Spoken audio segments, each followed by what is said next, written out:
in the future, tied to some big goal, but in something you choose to do today. In this episode of Flying Upstream, we sit down with Julie Rowe, a writer and teacher whose unconventional path took her from medical labs to classrooms to best selling books. Along the way, she discovered that happiness doesn't have to wait. It can be found in small, intentional moments every single day.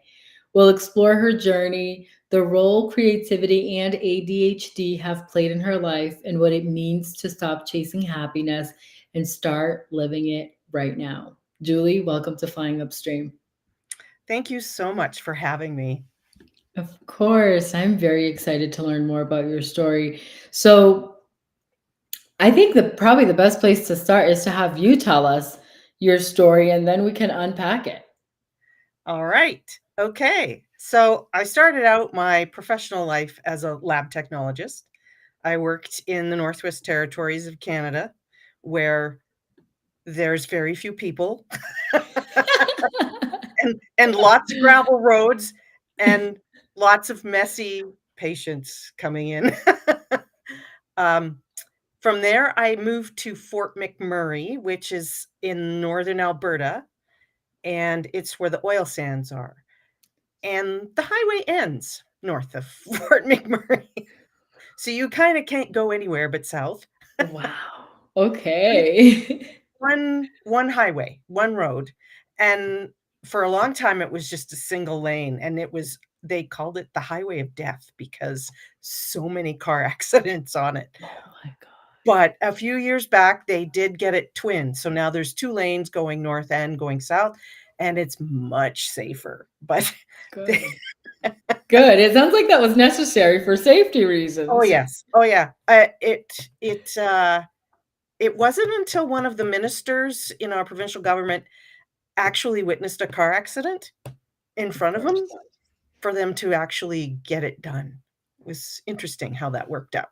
Yeah, it's Yeah. interesting how those things can suddenly, all of a sudden, they can be done, even though we couldn't do anything about it for years, right? Yep. Yep. Yeah. Yep. Yeah. So worked at hospital there. Decided when my kids came along to stop, and that's when I started writing. So at first, it was just to keep my brain cells flashing.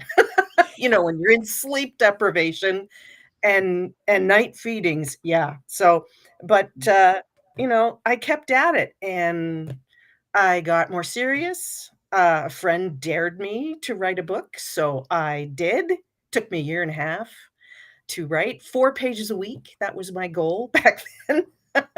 Well, that's But a lot when you have little ones too. it is. It's Yeah. really tough to carve Yeah. out time for yourself when your kids are Oh, toddlers yeah. and running around, and yeah, it can be tough. So that was my weekly goal, is 4 pages. And that book will never see the light of day because it's horrible. You know what? That was your starting point, and it Yeah. holds that value. Yes.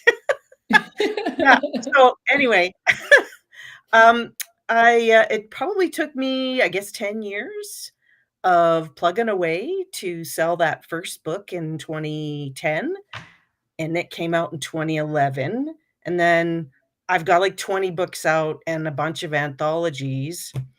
But here's something I learned while I was doing that. It's that I'm constantly setting goals for the future. I'm constantly looking toward the next thing, and I rarely took time to celebrate what I accomplished on a daily basis. Or, I mean, everybody said, "Oh, did you go out and have champagne when you sold your first book?" I'm like, no, I think I might have got KFC. Yeah. Like I just I didn't have to cook that day, but yeah, what there was really no celebration. And everybody I know kind of works the same way, where they set their goals and they work like mad to get to them, but it is work, and they're not, it's not that fun. Yeah. It just isn't. Yeah. So I was going to be like that for the rest of my life, I think, until in Fort McMurray in 2016, we had a massive wildfire. Now, everybody's getting them, but back then, it was a big thing. Um, our whole city of 90,000 people, and when I mean a city, I mean an isolated city. So the closest city to us is Edmonton, and that's a 4.5 hour drive on highway. Not So, good with a wildfire and 90,000 people. and everything between us and Edmonton is trees. So, yeah, so here we are. The fire is huge. It's doing awful things. It it literally people were running out the door in their sock feet and getting into whatever vehicle they could get into to get out. Yeah. And my husband and I, we packed up our 3 cats and a dog in my little car, and he put our shelter cats, we had 6 cats from the local animal shelter because he was president of their board, in our garage. So he put them in kennels into our van, and we left.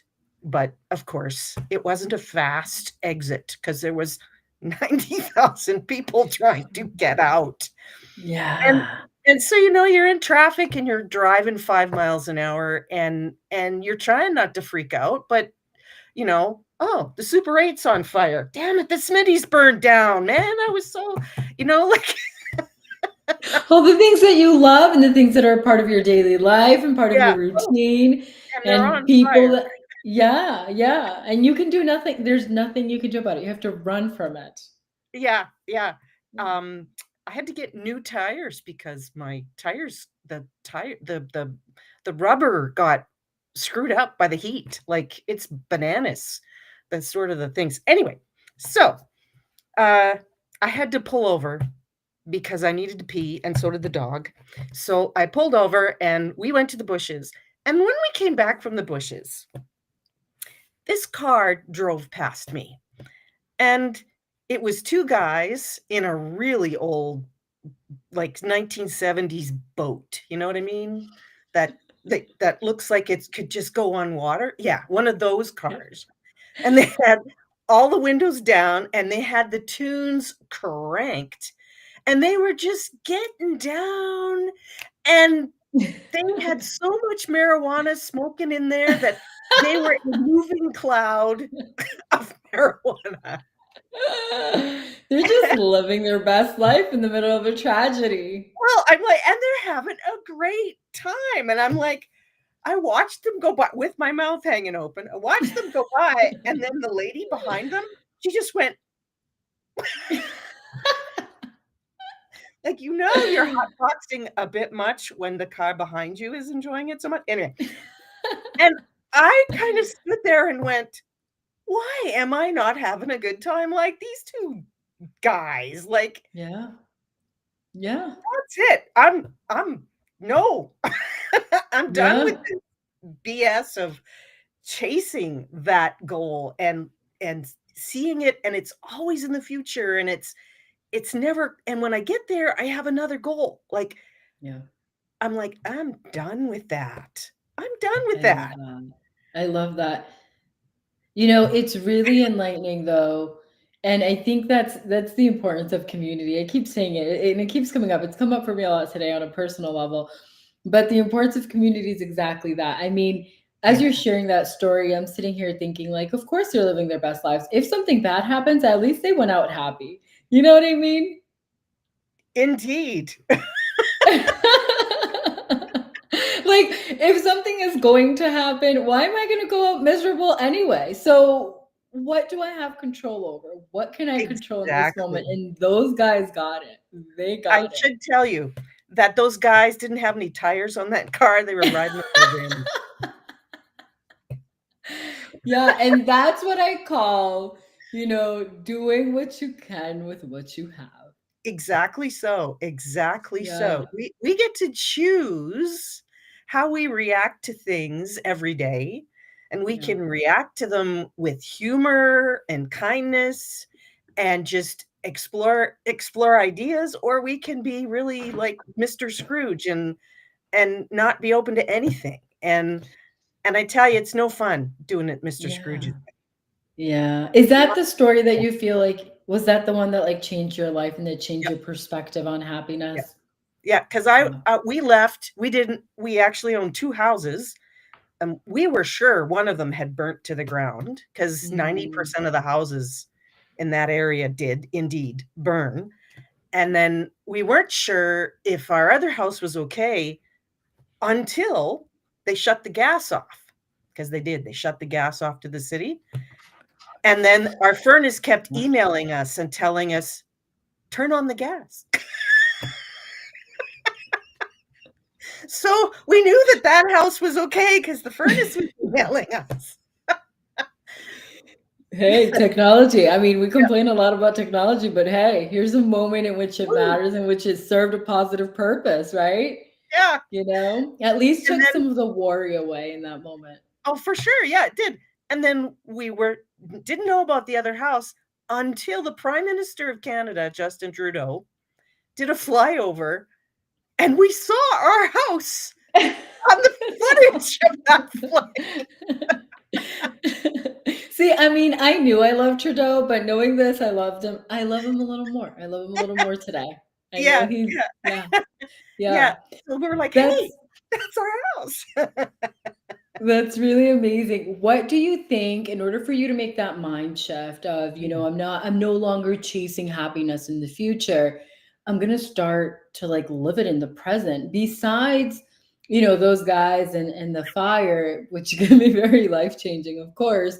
yeah. Was there like a limiting belief that you had to outgrow or something that you had to embrace that you had kind of been overlooking to be able to change and shift your mind and be E able to start looking at the world differently? I have always been one of those women that if you ask me for help, I will give it to you, Mhm. and one of my biggest problems that I worked with was the word "no," because I put myself last. I Ooh. put everybody else in front of me and would do anything for anyone, but I really never put myself on the priority list. Mm. Until that fire and going through that, and I mean, it took a month before we could even go back, and, you know, so we were stuck living out of I threw some clothes in a suitcase, enough for a weekend. In fact, I forgot to pack my husband's underwear. So, we were literally shopping for necessities because we just didn't have them. Yeah.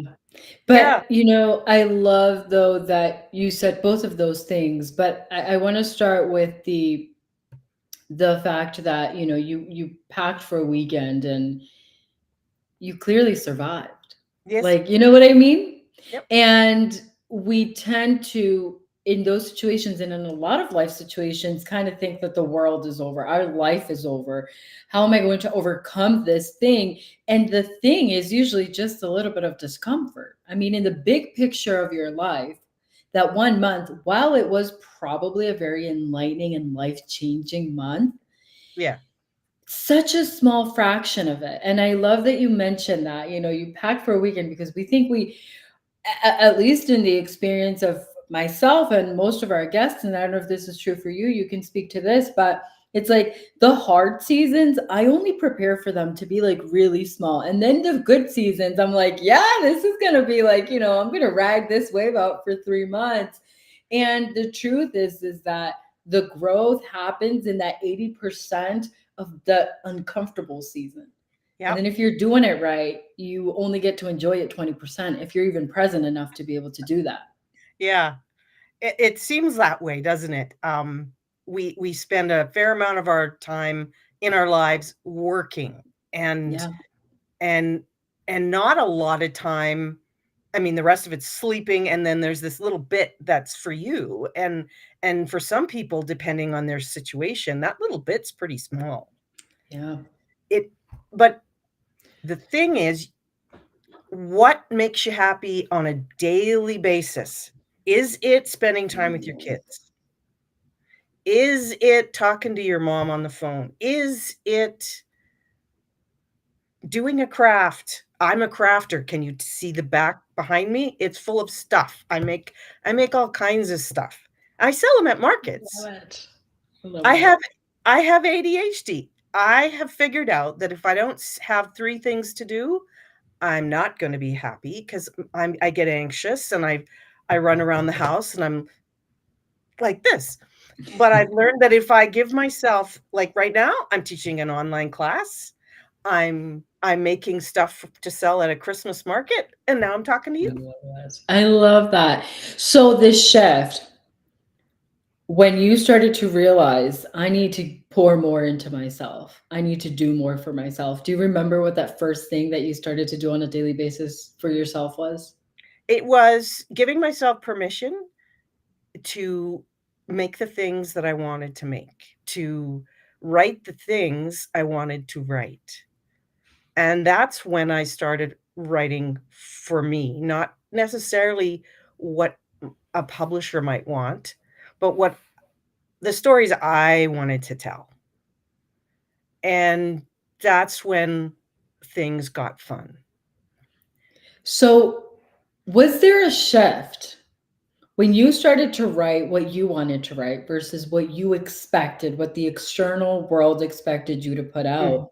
mhm. Was there a shift in like in that experience at all? Like in maybe like what was getting published or what wasn't getting published? What sort of happened with that? I'm very interested. Well, I had a conversation with my assistant and dear friend, Deanna. She lives in Australia, I'm in Canada. Our schedules do not align, but we still manage to chit-chat fairly often. And and I had said to her, "I think I'm gonna quit. I'm gonna quit writing," and she was not happy with me. And then she said, "What do you want to write?" And I said, "I have had this story in my head for over 10 years." It's like, "Get it on paper, girl, like, right now, like, Put it drop down. anything else and write that." And that's what I did, and as soon as I got started, it was awesome, like, "Okay, yes, I'm so sorry." I had to apologize to the characters for taking so long. They were living up there, and Oh, once you got that out, is yeah. that liberating? Very liberating, actually. Yeah. And then just to hear, like, readers coming back with feedback and saying, "Oh, this was so different. This is so different. I really liked it, and wasn't what I was expecting." And that's kinda what I was hoping for. I wanted to write a story with substance, but with vampires. So, Ooh, you just mentioned my favorite. Oh, yes. I am deep in a series right now, in a vampire series. I'm gonna have yeah, to pick yours up next. yeah, yeah, yeah. My hero in the first book, and it's called, Sinner's Secret, and the series is Sinners Never Die, because they can't unless you chop their heads off. Anyway, he's this grumpy guy who's literally been punishing himself for hundreds of years for all the awful things he did when he was younger.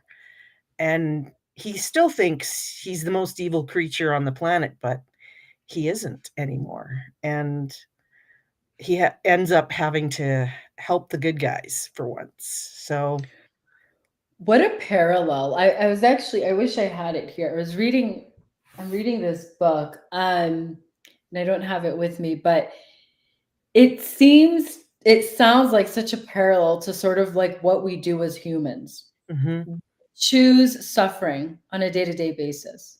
yeah, And I say we choose suffering because much like what you have found out and shared with us so far is that happiness is a choice.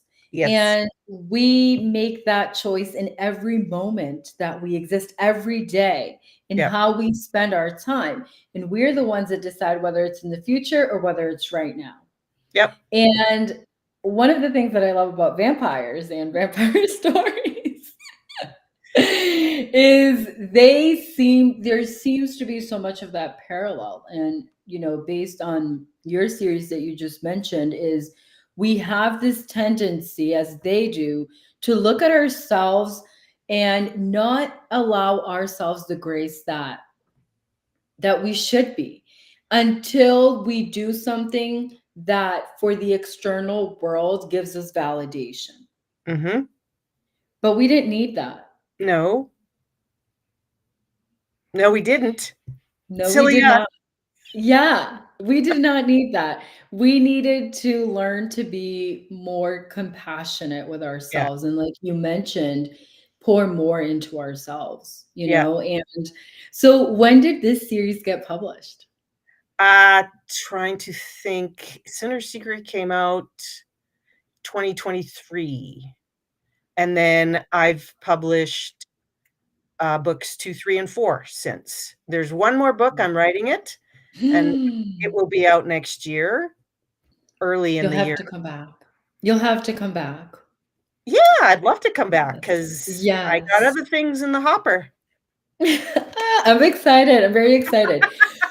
I vampires. I probably shouldn't be saying this. Very personal on the show, but it's out now. I love vampire stories. And I love, just like that one parallel that we mentioned. It's ultimately our suffering is at our hands or our happiness, which is Yeah. what you have found. What advice do you have for people who may be struggling with accepting that happiness is not actually tied to a goal? It's not tied to an accomplishment. If you're constantly putting off, like, "Oh, I'll be happy on Thanksgiving when I'm with the family," or, "I'll be happy on Christmas when we open the gifts." If you're always constantly putting it off, you'll never get there because nothing can live up to your elevated expectations of things that might happen. Yet, if you have joy in your life every day, like my husband and I, we are pun masters around here. Everything is punned, everything. I love that. I And love that. we'll be in our 80s and 90s giggling it with each other because we're constantly making fun of everything. And so this is what you need to do is have a sense of humor and when you see something stupid, don't be afraid to say, "That's really stupid, but thanks for the Yes. laugh." Yes. Yes. Yes. A friend recently said something to me that right along those lines. And it's like, well, it's like none of us are going to get out of this alive. So, like, how are you going to go through it? That's the only choice that you have. How do you go Yeah, through it? You yeah, know, there's it's one thing we know. you can only choose and you only have control over yourself.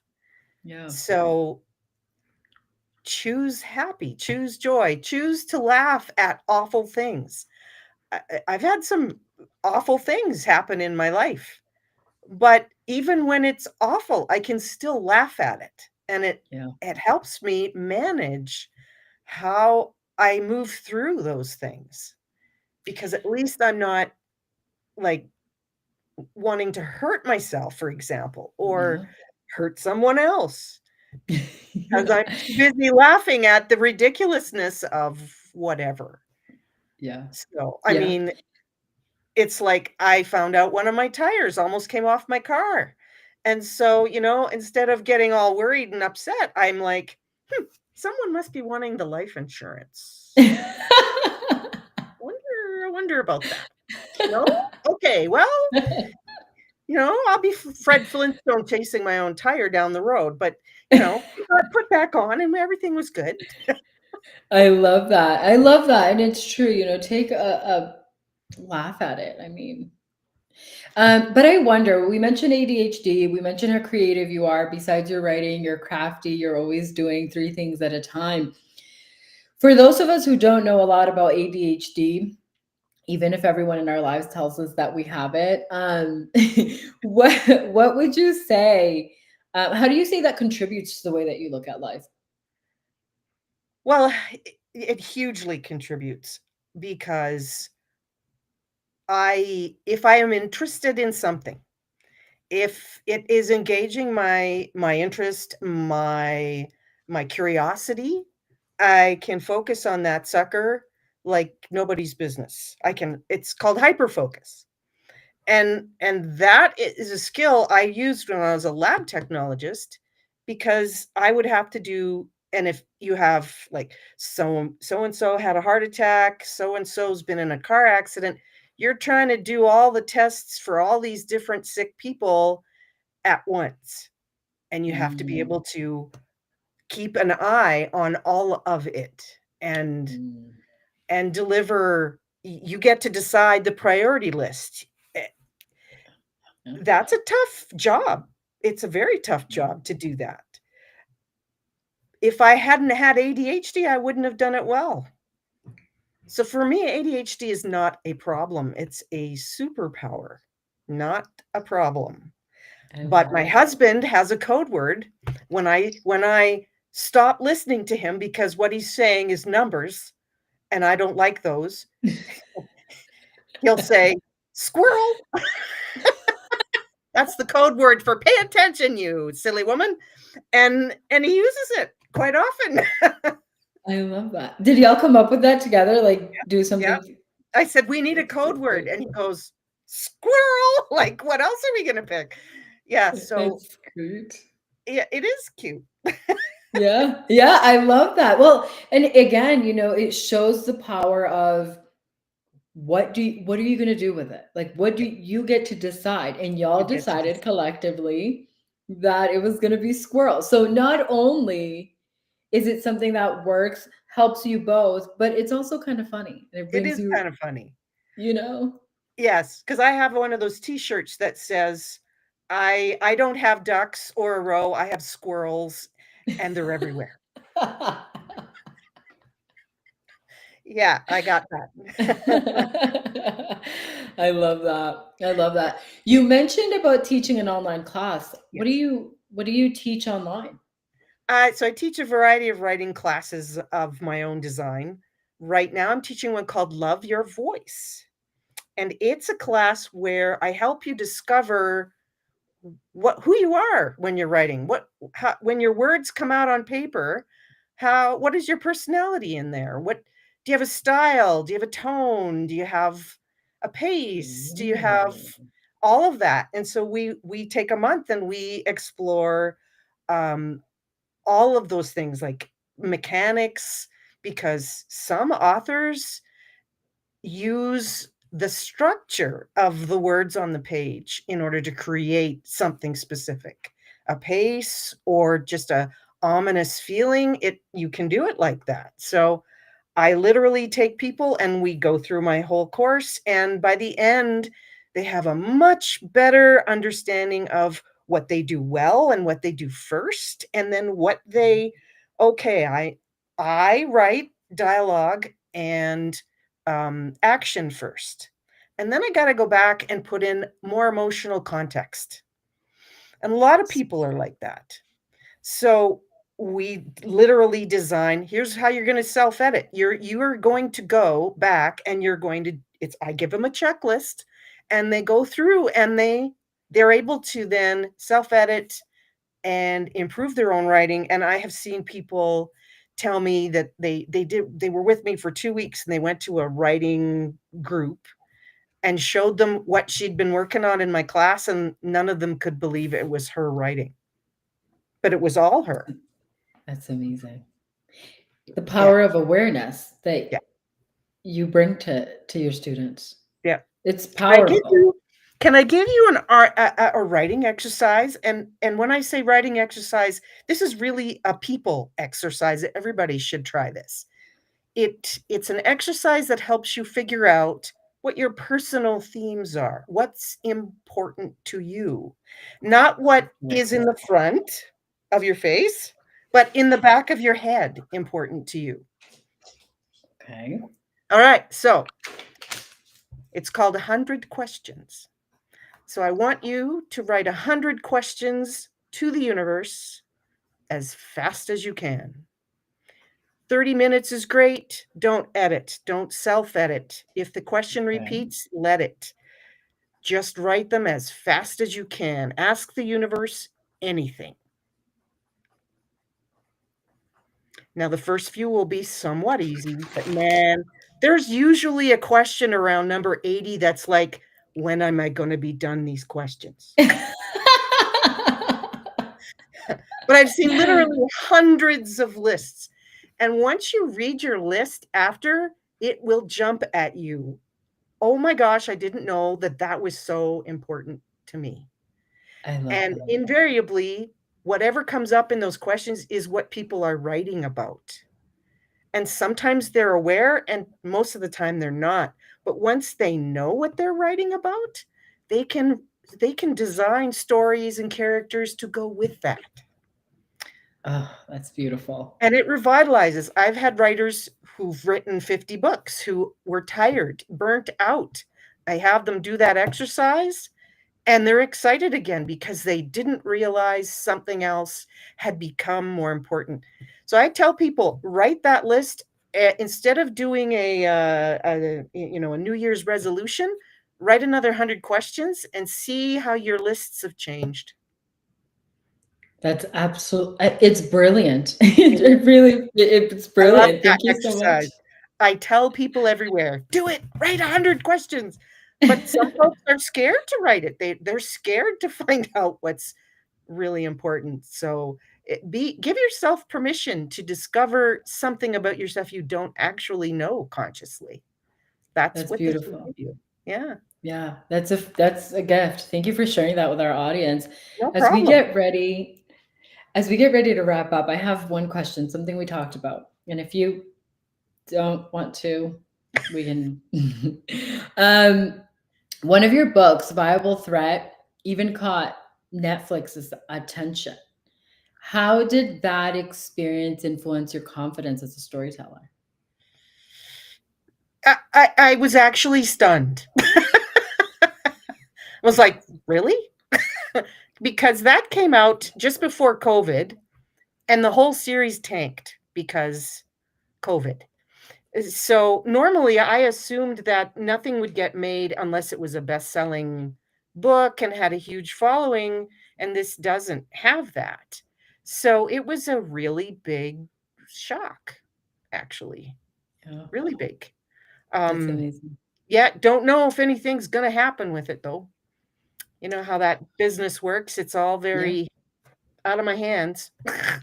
Yeah, but I think to me, what matters, I think, is the experience, and not that we all need the external validation. Um, But I think the fact that it caught Netflix's eye just based on the content, and I don't go on there a whole lot, but based on the content that I've seen lately, is that it seems like they're trying to put out content that is relatable into like the shift that I feel like the direction the world is going in, which is I know it looks horrible from the outside in the day to day, but I know I really do. I'm not missing it. I can see it, but I think the intention, like the bottom line, is a positive one. So just saying the fact that it caught the eye to me is like even though it tanked when you first put it out, I mean, there's obviously a lot of value in terms of what it offers and how Mhm. impactful it can be in today's energy and the collective energy. So Yeah, very weirdly, when I wrote those books, there's 5 books in that series. When I wrote those books, I wrote about pathogens that were not issues, and now they all are. well, there we go. It was and I'm trading emails with my editor on those books saying, sorry to say, this has become a problem. Oops, called another one." Like, Yeah. Well, there we go. I mean, I really do hope that whatever you want for it to happen with it, that's exactly how it goes because it sounds like it's powerful and it sounds like you knew something that was coming. So I well, I love guess that. I just like, let's put the world through the ringer. It's happening. Yeah, it's happening. It's happening.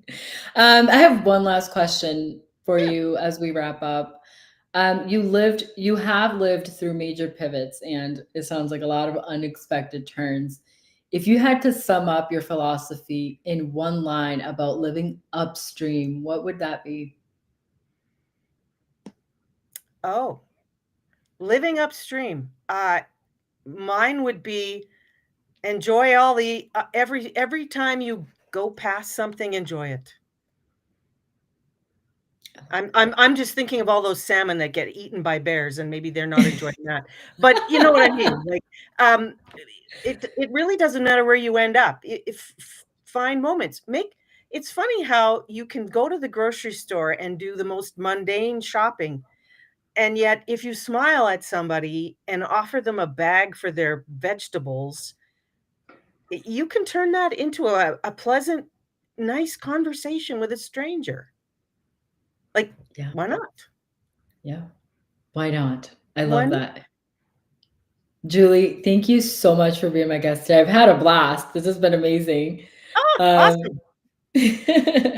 and we'll have to have you back in the future when you have the new series, the new book out in the series, in the Yeah. vampire series, mostly for my selfish reasons. But um, thank you so much. And for you, Free Spirit, thank you for joining us on this conversation and choosing happiness in the present moment. If today's episode sparked something in you, I'd love for you to continue to journey with us. Head over to www.flyingupstreampodcast.com, where you can explore past episodes, join our community, and find resources to support your own upstream path. Until next time, remember, you don't have to wait for happiness, you can choose it.